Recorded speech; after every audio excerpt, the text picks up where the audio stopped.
Remember the days when poodle skirts swayed at sock hops? And families gathered around the television for Howdy Doody.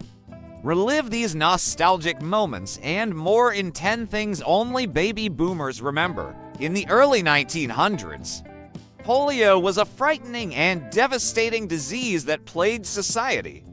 The polio virus attacked the nervous system, often leading to paralysis and forcing some patients to rely on iron lung machines for breathing. However, in 1955, Dr. Jonas Salk developed the first safe and effective polio vaccine at the University of Pittsburgh. This breakthrough drastically reduced new cases of the disease in the United States. Parents were encouraged to vaccinate their children, resulting in a significant transformation in the lives of families during the 1950s. Poodle skirts emerged as a popular fashion trend.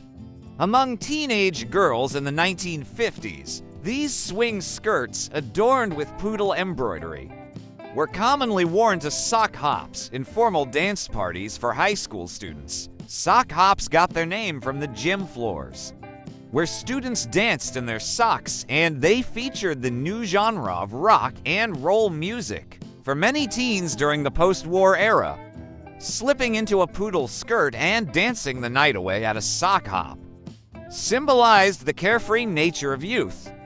These fashion trends and activities encapsulated the vibrant 1950s teen culture. Drive-in movie theaters gained immense popularity in the 1950s and 1960s, although they first opened in the 1930s. At drive-ins, moviegoers could enjoy films from the comfort of their own cars. Speakers on posts next to parking spaces transmitted movie audio, allowing audiences to tune in using the right radio frequency. Drive-ins provided a novel way for families to watch movies together and became a favorite spot for young couples on a budget to enjoy a night out, sitting under the stars. And watching a blockbuster film on the big screen became a timeless American pastime. The children's television show Howdy Doody made its debut in 1947 and ran until 1960. It featured a lovable marionette puppet named Howdy Doody and his human companion Buffalo Bob. The show captured the hearts of children across the nation and became a beloved staple of 20th century pop culture. Bob Smith, better known as Howdy Doody, hosted a popular children's show set in a circus called Doodyville.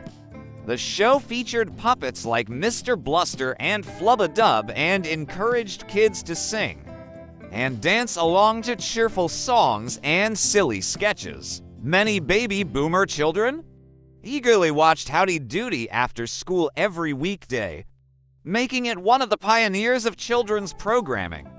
During the early days of broadcast television in the 1950s and 1960s, 45 revolutions per minute vinyl records dominated the music scene.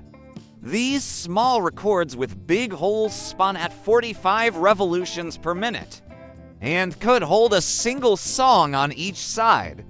The popularity of the 45 revolutions per minute format grew after RCA Victor released the first 45s in 1949. Major record labels like Motown and Atlantic used 45s to distribute hit singles by popular artists. Record players with automatic changers allowed listeners to stack and play multiple 45s in a row. Collecting and playing the latest 45 revolutions per minute records became an integral part of youth culture during that era. The Slinky, invented in 1943 by mechanical engineer Richard James, is a simple spring toy that can perform entertaining tricks when stretched out and released. The Slinky appears to walk down steps or flip over itself. In 1945, Gimbel's department store sold the first 400 Slinkies, creating a huge fad during the 50s and 60s. Slinkies were a popular toy among children of the baby boomer generation. With its ability to stretch, bounce, and coil itself back up, the classic Slinky has provided simple fun for over 70 years. During the Cold War era, Duck and cover drills were a routine part of American schools. In these drills, students were instructed to duck under their desks and cover their heads with their arms. When an alarm sounded, they practiced these emergency drills in case of an atomic bomb attack on their city. Although desks provided limited protection, these drills underscored the threat of atomic destruction that haunted the nation in the post-war years. The Ed Sullivan Show, which aired from 1948 to 1971, was a hugely popular variety program on CBS. Hosted by Ed Sullivan, the show featured comedians, musicians, dancers, actors, and other performers every Sunday night. The show made television history in 1964, when it featured the Beatles on 3 episodes that broke records. The Ed Sullivan Show introduced American audiences to groundbreaking acts like Elvis Presley and the Supremes, with its diverse lineup and massive viewership. The show became a Sunday night tradition for many families, leaving an indelible mark on American pop culture. Soda fountains were popular features of drugstores and diners from the 1940s to the 1960s. Behind the counter, a soda jerk would prepare and serve carbonated sodas, ice cream floats, sundaes, and other treats. Sitting at the soda fountain counter provided a place for friends to socialize while enjoying a delicious snack, milkshakes, and malts, prepared by hand-mixing flavored syrups and milk in a metal cup, were thick and creamy drinks. Soda fountains declined in popularity as fast food restaurants rose and pre-made sodas became more available.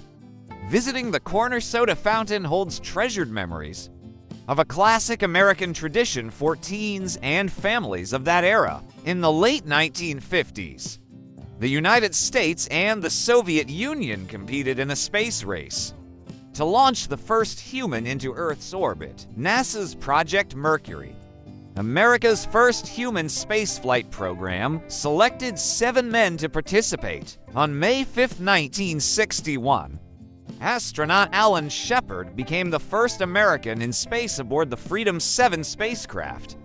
Although the suborbital flight lasted only 15 minutes, it was a historic accomplishment. Shepard's success came shortly after the Soviet Union launched the first human, Yuri Gagarin, into space. NASA's achievements demonstrated America's progress in the race to demonstrate spaceflight capabilities and supremacy. If you enjoyed this journey back in time, feel free to watch the next video, and don't forget to like and subscribe. It's the American way.